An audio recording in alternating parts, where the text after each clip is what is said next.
Halo, selamat sore. Nama saya James Stevenson Sirileu, NDA 35, peserta PKA Angkatan 14 tahun 2025. Hari ini saya akan membawa materi tentang pengertian korupsi. Dasar hukum pemberantasan korupsi di Indonesia itu ada 4, yaitu Undang-Undang Nomor 20 Tahun 2001, Junto Undang-Undang Nomor 31 Tahun 1999 tentang pemberantasan tindak pidana korupsi. 2. Undang-Undang Nomor 30 Tahun 2002 tentang Komisi Pemberantasan Korupsi. 3. Undang-Undang Nomor 15 Tahun 2002 tentang tindak pidana pencucian uang. 4. Undang-Undang Nomor 19 Tahun 2019 tentang perubahan kedua atas Undang-Undang Nomor 30 Tahun 2002 tentang Komisi Pemberantasan Tindak Pidana Korupsi. Pengertian korupsi menurut Sudarsono yaitu perbuatan penipuan atau penggelapan uang negara atau perusahaan sebagai tempat seseorang bekerja untuk keuntungan pribadi atau orang lain. Agus Mulya Karsona juga menyebutkan bahwa perbuatan yang sangat busuk dan jahat dan merusak. Pengertian korupsi menurut Undang-Undang Nomor 31 Tahun 1999 yaitu jenis kejahatan melawan hukum berupa perbuatan memperkaya diri sendiri atau orang lain atau juga korporasi. Tindakan memperkaya diri ini dilakukan dengan cara merugikan negara atau perekonomian negara.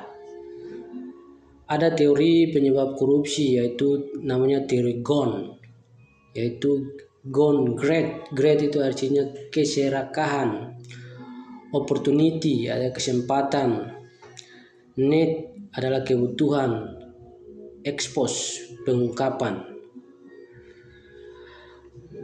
Delik tindak pidana korupsi dan pengelompokannya menurut Undang-Undang Nomor 31 Tahun 1999 dan Undang-Undang Nomor 20 Tahun 2021, pemberantasan tindak pidana korupsi terdapat 30 delik tipikor, yaitu 1.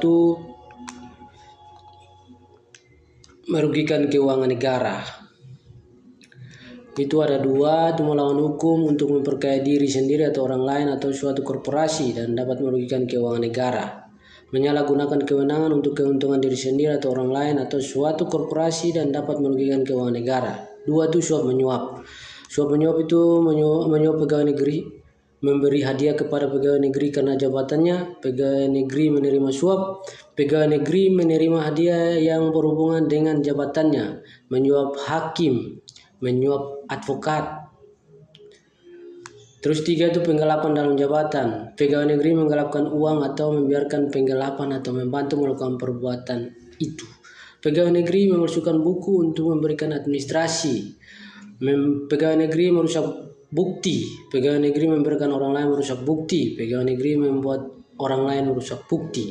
Pemerasan. Pegawai negeri menyalahgunakan kekuasaan untuk memaksa seseorang untuk memberikan sesuatu, membayar atau menerima pembayaran dengan potongan atau mengerjakan sesuatu untuk dirinya. Pegawai negeri memeras pegawai negeri yang lain. Perbuatan curang. Perbuatan curang yang terdiri dari pemborong ahli bangunan berbuat curang. Pengawas proyek membiarkan perbuatan curang. Pengawas rekanan TNI Polri membiarkan perbuatan curang. Pegawai negeri menyerobot tanah negara sehingga merugikan orang lain. Keenam itu benturan kepentingan dalam pengadaan. Pegawai negeri turut serta dalam pengadaan yang diurusnya. Ini tidak boleh. Gratifikasi. Pegawai negeri yang berhubungan dengan jabatan, kewenangannya menerima gratifikasi dan tidak lapor kepada KPK.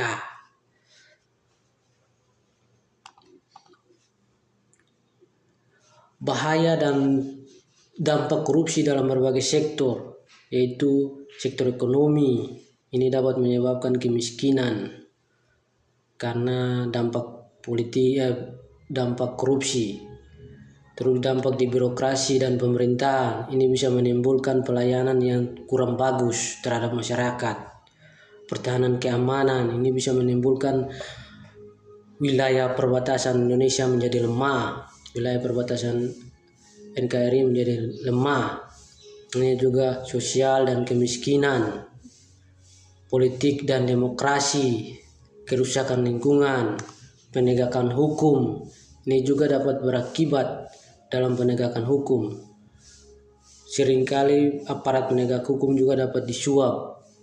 Nah, ini perlu dihindari karena sudah tertuang di dalam undang-undang tentang tindak pidana korupsi. Berikutnya, strategi pemberantasan korupsi yang disebut Trisula pemberantasan korupsi, yaitu penindakan, penegakan hukum. 2. Pencegahan perbaikan sistem. 3. Pendidikan masyarakat membangun karakter yang berintegritas. Demikian materi singkat yang saya berikan.